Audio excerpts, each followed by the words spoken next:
right. Thanks, guys and gals. Good evening and welcome, everyone, to the Rejoice Christian Eagles Coaches Show, coming to you live from the Owasso Coffee Company, our Coaches Show sponsor. They're located at 13720 East 86th Street North here in Owasso, and they're going to stay open during the show. And if you are at home and you're like within driving distance real quick, come on down and join us. Get a buy one, get one free tonight during the show. I'm Bill Bush, along with my wingman Mark Kirk. And Daniel Buttram, the coach for the defensive line for the Eagles, and head coach Brent Marley. And guys, what a great game. I mean, what a way to open up the playoffs. Just really a dominating performance by both the offense and the defense. Yeah, it was exciting. You know, playoffs, what it does is you always question how good was your district. And you want to know how everybody else's district was. And it's hard to compare scores all year because scores don't always match up. And then for us to be able to go in and play Kiefer, who had been in a really good district, you know, and scored a lot of points like we talked about last week against Victory. And, had played Beggs and played Metro and, you know, some of the premier teams. For us to be able to start out with them, it was a good test for us. And we weren't perfect by no means early, but throughout, I think that our boys played well and opened up postseason the way that they needed to. Yeah, well, and like I say, offensively, it just really couldn't stop us. I think we ended up only scoring. Consistently drove the ball. Right. Pretty much, and we'll talk about that a little bit, pretty much what we want to do. But defense had that bend but don't break attitude. I mean, once again, kind of like Sperry, pushed a little bit, but then, they won the turnover battle, got a couple interceptions, a fumble. So, I mean, but you got to be happy with what the defense did overall, I would think. Yeah, absolutely. I would say it comes down to, can you correct the things that are frustrating you early as the game goes along? And our guys did a great job with that. Well, and the defense, the Eagles fell behind early, 8-7, but then they took a 28-1 lead after scoring off of a Kiefer turnover. They had scored and then gave the ball back to Kiefer, and just right before the end of the first quarter were able to score again. And then actually extended the lead to 34-8 before Kiefer finally got back on the board again, going into half at 34-16. So now at halftime, again, we ask you this every week, played pretty good offensively, defensively. What are you telling your players? What are some of the things you got to correct? Well, you go into a lead like that in a playoff game, you'd think you'd be happy, but our locker room was pretty tight at halftime. The coaches were, it was a all business locker room, and I think that a couple of the coaches had full attention by the players. We weren't happy with that touchdown right before half. Right. Exactly. You go in at 34-8 at halftime, you're feeling really good. You let them score 42 seconds to go in the first half, and now you go in 34-16. Knowing they're going to get the ball when and you they're come out getting the ball half. first. Yeah, and exactly. all year we've pretty much been able to defer. And have always gotten the ball But first. Coach Willis was probably happy that you lost the toss because he called that, because he wants the ball. Even if you defer, he still wants the ball. No, take the ball, let them have it. No, yeah. So it was halftime was we made a few adjustments but really just stay the course. Just keep doing what you're doing. Defensively, really it was we got out of position. And on one play there right before half and the guy made a little stop and turn, and then I talked to you guys afterwards. Mark and I were, we're up there thinking that's a good route. He makes a stop and go, but apparently I guess there were some guys that should have been ready for him as he was released and went down the field, I'm guessing. We've been playing a lot of man this year, and we mixed it up the other night and mixed in some zone coverages, and that's great when you can be multiple. But the problem with being multiple, when you're playing man, your kids are used to it, and all of a sudden you go zone and someone chases a man, and they didn't get the memo that it's zone. Now they're out of place, and it results in a touchdown. Well, and you were speaking about the second half. We were able to come out the second half, get a turnover on their initial drive, so that always helps. Like you just said, because if you're 34-16, now they go down and score again. They closed it within a 2-possession score. It's nice to have that 3-possession buffer. Two's nice, but three's better. And then Kiefer, they really weren't able to score again until the fourth quarter. I think the closest they got was 40-22 after half. And then, of course, we were able to score 14 unanswered points, ended up winning the game 61-40. But I was looking at the stats.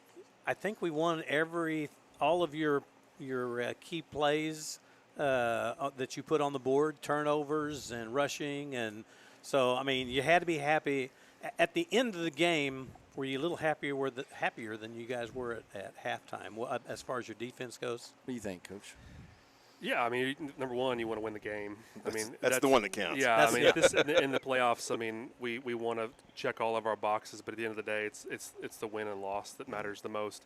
But yes, I mean, we corrected some things on defense, but I mean, offensively, it makes our job a whole lot easier to bend whenever the offense is nearly perfect, but for a fumble. And I mean, outside of that, they were. I mean, it was stellar performance by those guys, and so it allowed us to have some things to work through. And that's complimentary football. Yeah.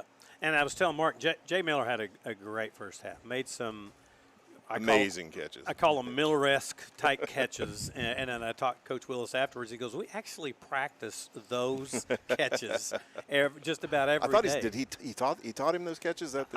He showed him how to do it. It was a demonstration. Yeah, exactly. Yeah, he just it was pretty awesome to see.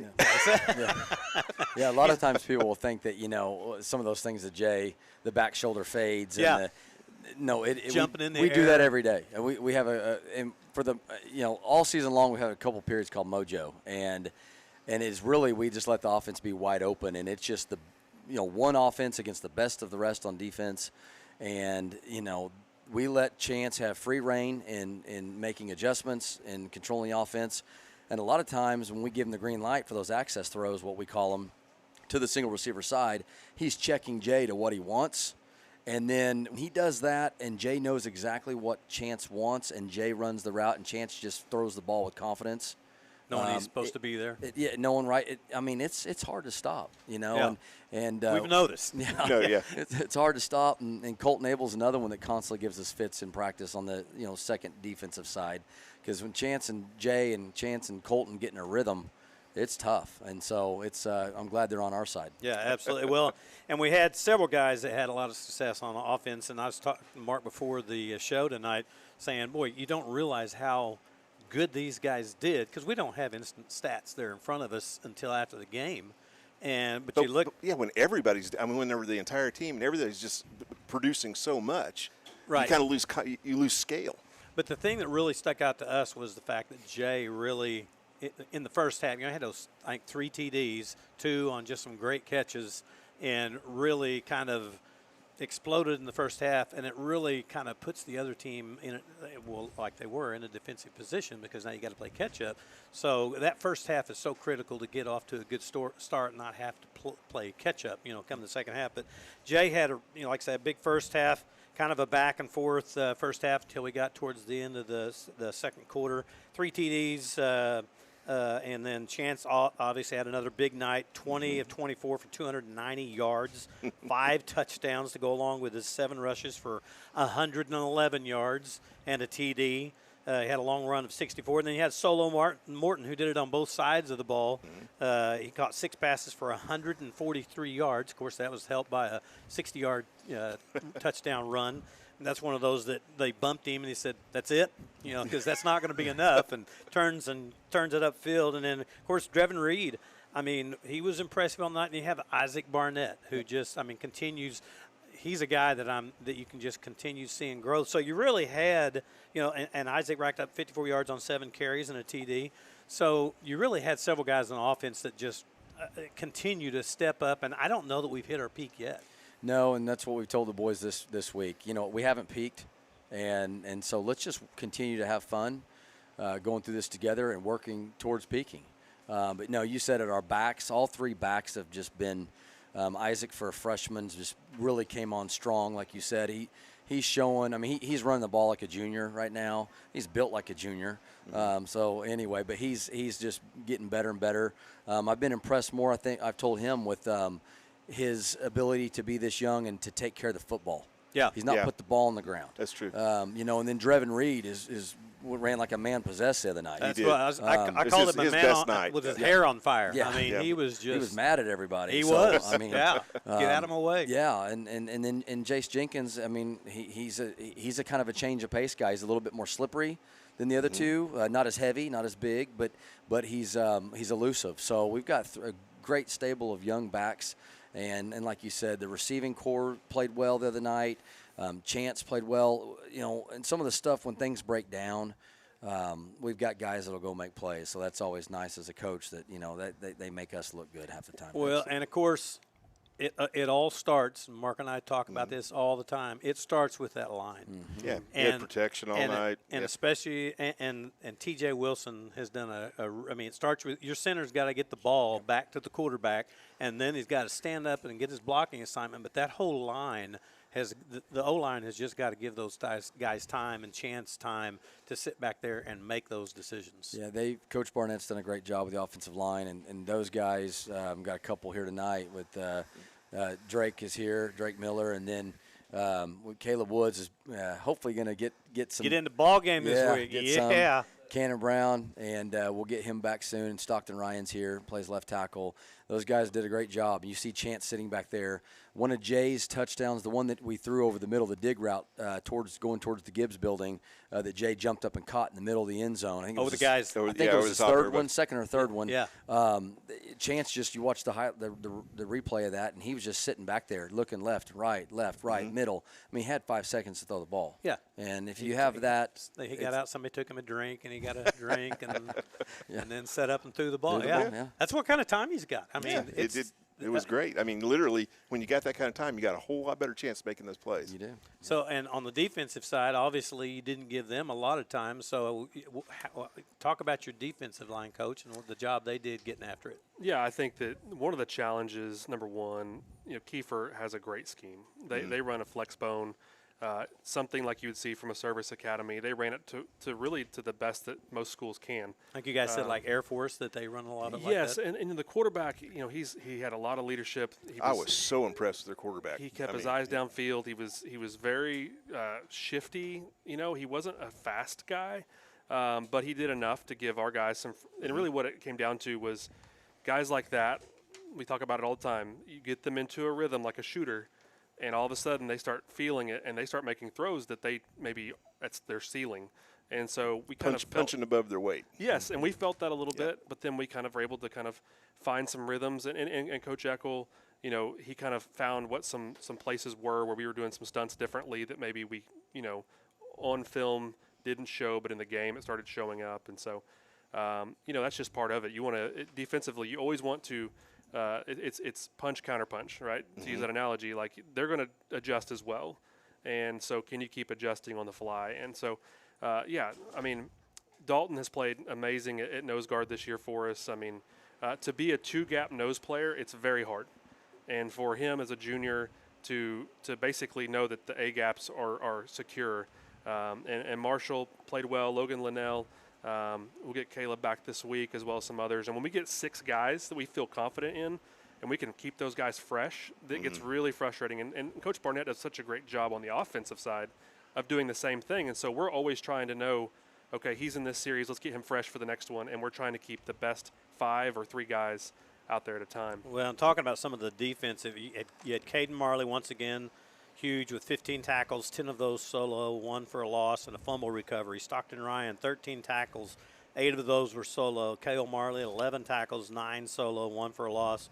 Cooper Auschwitz, 9 tackles, 4 of those, 1 solo, or 1 of those for a loss. Dalton Close, as you just mentioned, 8 tackles, 4 solo, 2 for a loss. And the defense able to come up with 4 turnovers. So, I mean, again, it wasn't just – we're used to the offense, but, I mean, the defense – because somebody was saying the other day, well, yeah, but you're letting up a lot of points. Yeah, but a lot of those are garbage scores at the end of the game, which so what? But, I mean, the defense is just playing strong. I mean, and you've just got the – and it's nice that you're not having to depend on 1 or 2 guys on the defense, much like the offense, but that you've got 4, 5, pretty 6 consistent. guys. Yeah, exactly, whether it's your linebackers or whether it's Cale coming in from the back end or solo, and these guys are flying to the ball. Flying to the ball. I mean, that's something we really feel like is picked up from last year. That was if I look at our team from last year to this year, the biggest difference is the will to get to the football and having – you look at our defensive stats, and we've got 5 or 6 kids over 50 tackles. Where last year it was so, I mean, it wasn't good. You didn't want to look at our stats. Right. But this year it's been, I mean, you pick your poison any given night, and someone's going to have, 8, 10, 12, whatever tackles, and guys are flying to the ball. And usually when they are getting a tackle, we have a lot of assist. which means there's other hats right there at the ball, ready to, and football is blocking and tackling. Right. And that's it. And if it comes down to that, and if you can't tackle on defense, you don't have a chance. And so we are, definitely Coach Eckel coming in has done a great job. I think that our defensive coaches, Coach Butcham right here with the defensive line, has done a tremendous job this year. With Coach Johnson doing the back end, our secondary has had a very good year. A lot of interceptions. When we have been challenged by teams like at Sperry a couple weeks ago, it seems like we came up with most of those challenges. Right. And so those guys on the back end have this mentality of they want you to try to throw the ball, because then they get to try to make something happen, and instead of maybe living in fear and hope no one tries to pick on them. So the whole defense is kind of playing with an attitude right now, and it's great to see. I agree. I mean, some of the things I've seen different from last year, especially, is the aggression involved in the defense, and guys are. I mean, they're moving to the ball, but they're tackling through the runner. They're not tackling to the runner. They're tackling through that guy, and they're taking people to the ground. And it's very impressive to see the difference. Well, and it's a lot of times it's guys that are bigger than them, but they still have such good form that, like Mark said, they're just taking them to the ground. And some of these guys look like they're shot out of a gun. I mean, I'd hate to be the guy that's getting hit, because you're thinking, well, no wonder he fumbled. I mean, he just took a blast from, like I say, from a gun, and these guys just – what I like about it is that they're not waiting to decide how they should tackle. They're just going after him and wrapping up and taking him to the ground. Defense is not about setting back. No. We tell kids, I used to teach driver's ed for years, being in education, and I always would tell my classes that more accidents are caused by hesitation. Don't hesitate. Well, tackling has a lot to do with that. You got to pull the trigger and just and go. Hope somebody's behind. If you do miss, and if you're going to go, then go all out, lights out, and arrive before that. When that guy turns around, he didn't even have a chance to make a move, because you are exploding through him like that, and you're going to get more tackles if that's your mentality. Right. Well, I just like to remind everybody we are broadcasting live from the Owasso Coffee Company. They're our Coach's Show sponsor this year, located at 13720 East 86th Street North. And if you weren't able to make it down tonight, we're going to have another show tomorrow or next week, same time, same channel on this Rejoice Athletics TV YouTube channel. But we invite you to come down. Got a full house tonight. Still got one or two chairs. There's a couple of stools over there that we can use. We'll even give up one of these if you need to. Come and get out of the cold. But it's a fun night, so you guys come down next week just to join in on the fun. And hopefully it'll be a fun night next week after hopefully a victory moving us on to the third round. So talking about that, we move into the second round. Last year it was a pretty quick exit. Went up against a buzzsaw called Metro Christian. They ended up winning the whole thing. But so it was 2 years ago we went to the semifinals in Class A? Yes. Okay, so some of these guys have been to this point. And so they know it, but does it make it? Is it more difficult to do, or is it different now that you're in 2A than when you were in A ball? I mean, does that stepping up in class make it a little more difficult to now to start going on up because of competition, or is it pretty much the same feeling as far as we're going? Now we're in round 2. I mean, how does that compare to Class A? I think it's the same. I mean, we can't worry about those guys and everybody else. We're since day one, we're like, we've got to get better as Rejoice Christian Eagles and be the best that we can be. And if we continue to focus on ourselves and work on going 1-0 each week, someone's going to win tomorrow night and someone's going to lose, and that's just reality. And, we have ups and downs in life. And so tomorrow, whatever step, whether it's tomorrow or whatever, if we get to the following week, just take it 1 week at a time, and hopefully that we just continue to get better as a team. We've challenged our guys like this week. We're focused on antlers, but let's have the best practices that we can this week. And we've had a really good week of practice. That's good. That's 2 weeks in a row then, because you guys said you had a good week last week. We had a good week last week. I think our Sperry week was even better. But we didn't feel like we had a good practice one of those days last week, but overall it was pretty good. But this week it's been all 3 days. You only get 1 day of offense a week, which is Wednesday emphasis. Tuesday's our defensive emphasis, and then we have Thursday run through. Monday we're more prepping them on our opponent, and we line up to formations, and we don't get to do a ton, but you got to take advantage of it. So what do you do, Coach Buttram? As far as keeping that intensity up during practice? And I mean, do you really have to tell guys much as far as they know what's in front of them, I would think? Yeah, I mean, right now I think that we have a lot of guys, some of them are here, you're almost having to kind of rein them back because we don't need injuries in practice right now. Right now what we need is focus, and that's the word we used all week was just laser focus. Everything matters because, even last week against Kiefer, they're a team that gets you on not being disciplined. If your run fit's not disciplined or your pass rush, yes. And so, this week with the Antlers, it is everybody disciplined to their gap, everybody disciplined to their responsibilities. Don't give up anything cheap. And that focus this week has been fantastic. Last week, yes, the defensive practice last week, we were pretty frustrated. And I remember walking off the field and I looked at Stockton and I said, we can't have that again. We got to fix it. Now, is that because of having to go against that? I mean, because Mark and I said several times on that, I don't see how you guys prepared for it, but several times on their formations that, okay, well, it looks like this is going to be a run play, and all of a sudden you got 3 guys out going out for pass routes. Yeah. I think that our guys are really good at, when it comes to knowing what they're supposed to do, I never question that. The issue we had last week, and really, just like anything else when you're dealing with high school kids, is just like you just won a district championship, and you're kind of like you're kind of enjoying it, And we've peeled back practice a little bit and tried to save each other, but at the same time, you've got to dial it back in, and really it comes down to intensity and attention to detail more than actually contact, because we've seen enough contact this year, and we still want to fit up and we want to make sure we're fitting right. But at the end of the day, we're trying to play assignment football and be where we're supposed to be. So, Coach, when you try to practice against a team like Antlers coming in, is it more difficult when you get into the second round? Because like Kiefer, like you said, they've played some similar opponents. You can talk to maybe some of the coaches and stuff. Is it a little more difficult when you get to the second round and now you're playing against an opponent you really haven't seen other than what you get to see on film? Yeah, I mean, what they run we haven't seen all year, and a lot of people will come to the game and they may have not seen it since Jamel Holloway at OU in '85, or Nebraska. We doing wishbone stuff? Double tight wishbone and under center. Really? Ringling 2 years ago in the semifinals ran the double tight wishbone, but they were the inverted bone there in the shotgun, so they had progressed forward a decade or so. But these guys are running the old wishbone under center, and quarterbacks sitting really low and triple option type stuff. Yeah, and so they do run a little bit of option.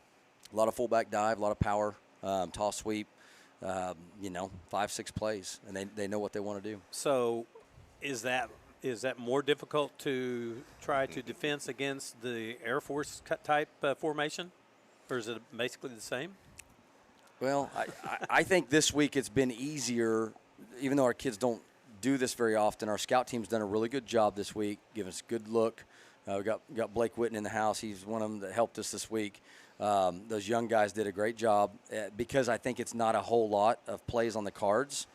It was pretty simple to execute. Camden Ryan does a great job giving us a look at quarterback every week, and so, yeah. But you can't simulate their size up front. You can't simulate their 2 tight ends and their tailbacks, and so you just do the best you can and hope that your kids are ready. Well, and I didn't get to see him play on film or anything, but that kind of explains when I looked up some of their stats from the Pecola game.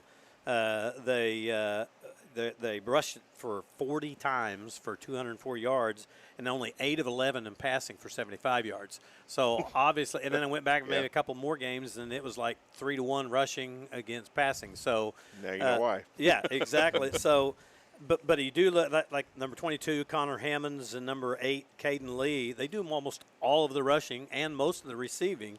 And then I noticed that their quarterback, that their freshman, did most of the throwing. Is their quarterback, their main quarterback, freshman, or is he just a guy that comes in and throws? Well, their starter was a senior and got hurt against Eufaula 3 weeks ago, or 2 weeks ago, week 10. And so, and he was a good one. He's a good athlete. And so the freshman just came in and played against Pecola. And, how many freshmen can come in and start a game in the playoffs, and win? And win. Not just start, but win. And that shows you that, one, he's pretty good, but number 2, he's got a supporting cast around him that's pretty good. Yeah.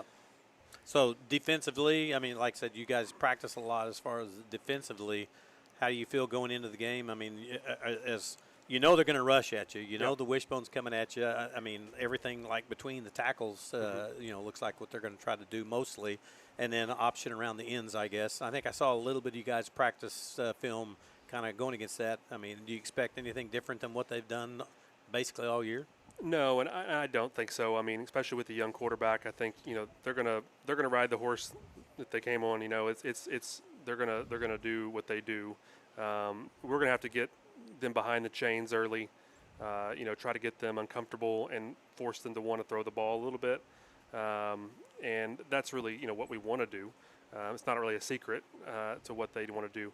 I think one of the drives against Pensacola, they went on like a 9-minute drive, and so you with our offense, sounds like Army. We don't need our offense sitting on the sideline for 9 minutes, and so our that job drive Coach Willis nuts. I can tell you right now. He might leave and come down to the Owasso Coffee Company and get a coffee during that time. That's right. And but actually, no, yeah. And our job is we want to turn it over. We want to force a 3 and out or force a turnover, and get the ball back to our guys and let the Ferraris run. Yeah, absolutely. Well, and speaking of defense, you got two big guns coming back on your side with Kendrick Carricker. He's been gone for 3 or 4 weeks. I don't know. Too long. Too long. Yeah, too long. Yeah. And Caleb Wood's coming back, and so that's got to put a smile on everybody on defense's face. Yeah. Yeah. I mean, that's 2 good weapons to have. Yeah, on the no, both those guys fit the run really well, and that's really what we need this week is some guys that can, you know, defeat blocks and make tackles. So on the offensive side, what are we going to be able to do against? I mean, do we just run the Eagle offense? Is there anything that they present? I mean, because I noticed they've got like their 2 studs that do everything on offense are also on defense, and they're also the playmakers on defense. If you look at their number of tackles and stuff, it's pretty much those 2. Can you take advantage of that for one, for attrition? I mean, they're going to get tired, and 2, do you do anything different? Do you see anything different on their defensive side? You know, every week we watch a bunch of film, and Coach Willis does a tremendous job, you know, calling plays, and our offensive coaches on that side of the ball get a plan together, and we see things that we think will work. Don't give anything away. We never want to give anything away. I mean, we have so much already. We do a lot of 20 personnel, a lot of 30. Well, not a lot, but we have 30 package. We've ran some lately. We get into some empty with some quads. What is it? So people know your 30 package. So 30 personnel is when we have 2 tight ends. We call them off tight ends. We don't really attach them a whole lot, although we have the ability to do that. We just call a couple numbers, and they know where to line up. And those numbers could be attached, but normally they're not attached. And so we have 2 tight ends, off tight ends in the backfield, and our quarterback and tailback. So really it's 4 backs in the backfield. We have a receiver split out wide on each side. What that normally causes people to do is condense the box to stop the run. And then you got great options a lot of times outside one-on-one with your receivers. But it's also a great running offense because you've got multiple angles and can pull people or not pull people and swab with your Fs. And so, but that's our 30 package. So we've got packages for so much that we watch film and we like this and this and this and that. And we don't add a whole new personnel group or add a whole new play. We might tweak a route. We might invert, a couple receivers where one last week ran this route and the slot ran this. Well, this week the slot's going to run what the outside guy had and the outside guy's going to run what the slot had. So it's not confusing really to our kids. We use the term complex simplicity, where it's simple to us, but the opponent watches it and it's very complex. And like, oh man, these guys do 100,000 things, but really it's not. And I know to Coach Willis sometimes it feels like we have so much when he's trying to run through plays and practice. But yeah. How's their special teams play? Are they pretty much a 4 down every series kind of offense, or? Yeah, they don't like punting the football. I mean, if they get 4th and 3 or less, they're going to probably go for it. And we don't see them punt it a whole lot on film. They are going to. They're satisfied with 3 yards, and if they can get into 4th and 1, that's great. They're right where they want to be, and they'll go for it. And they want to snap it with 3 or 4 seconds on the play clock. They want to eliminate your possessions, and they want to just slow the game down and control the football and keep you guys from having the football. Absolutely. You don't want that. You don't want our offense with the ball if you're on the other side. So, keys to victory from you guys. Start with you, Daniel. Yeah, I think it's just discipline, aggressiveness, and tackling. Coach? I've told the guys all week, I feel like this one's just going to come down to who wants it more, just heart. Just go out and play your hardest, leave it all on the field once again, and then you do that, you come out with a victory, you're playing the week after that. But let's make it a standing room crowd only tomorrow night at the Rejoice Christian Field. It is a home game again, which is a big bonus, and that bonus being that they're used to playing on that field in front of those fans, and those fans, especially if they're loud at the times they need to be loud, you can just be that 12th man up there in the stands for that second-round playoff game against the Antler Bearcats. And if you can't make it to the game, you can join Mark and I. We'll bring you the game live on this Rejoice Athletics TV channel. And, again, we had a great crowd last week against the Kiefer Trojans. We want a great crowd this week again against the Antler Bearcats. It'll be good football weather tomorrow, too. It will be. Just bring you a nice snuggly coat, and you'll be just fine. Just get you maybe a blanket set on those aluminum bleachers. We'll be up there in the nice toasty press box, which we want to take advantage of that. So we want to win next week, and then we want a certain team to win the week after that so we can stay in that press box. Because that's a bonus in a lot of these fields. And sometime before the show next week, come by and grab you a cup of coffee and let these guys know how much you appreciate their support of Rejoice Athletics, because they don't do this. If they don't do their support, or if they don't allow us to do it, it doesn't get done. So come down and let them know how much you appreciate it.